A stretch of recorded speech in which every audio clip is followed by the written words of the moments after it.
আসসালামু আলাইকুম সবাইকে, কেমন আছেন সবাই? আশা করছি ভালো আছেন। আমি আজকে আপনাদেরকে দেখাবো কিভাবে চটজলদি শিং মাছের ঝোল রান্না করা হয়, বা আমি রান্না করি কিভাবে চটজলদি শিং মাছের ঝোল।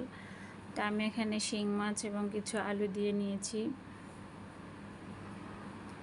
তারপর এখানে একসঙ্গে জিরা, আদা, রসুন, পেঁয়াজ বেটে নিয়েছিলাম, সেই পেস্টটা দিয়ে দেব। তারপরে লবণ দিয়ে দেব স্বাদ মতো। তারপর হলুদ গুঁড়ো দিয়ে দেব 1 চা চামচ, মরিচের গুঁড়ো 1 চা চামচ দিয়ে দেব,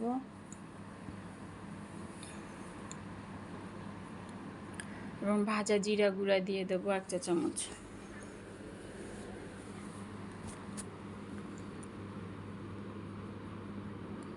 তারপর এটাকে হাত দিয়ে মেখে নেব, খুব ভালো করে মাখাতে হবে।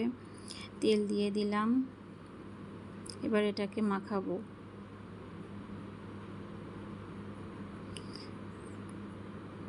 মাখানো হয়ে গেলে পানি দিয়ে দেব, পানি দিয়ে একটু কষিয়ে নেব।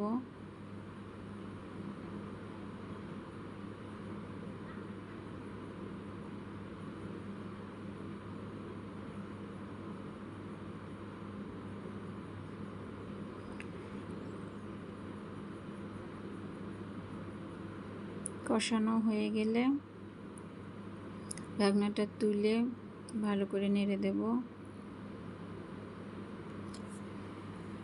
তারপর মাছের কিছু ডিম বের হয়েছিল, আমি এই মুহূর্তে ডিমটা দিয়ে দিচ্ছি, কারণ প্রথমে ডিমটা দিলে ঝোলের সঙ্গে ছড়িয়ে যেত, তো মাছের ঝোলটা খেতে ভালো লাগতো না। এই জন্য ডিমটা আমি এখন দিয়ে দিলাম।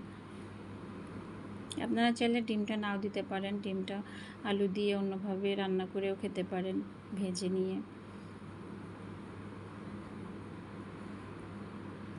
তো মাছটাকে ভালোভাবে নেড়ে নিচ্ছি, নিয়ে ঢাকনা দিয়ে ঢেকে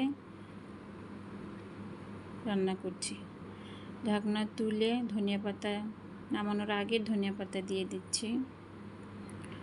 তো দেখুন কত তাড়াতাড়ি শিং মাছটা রান্না হয়ে গেল।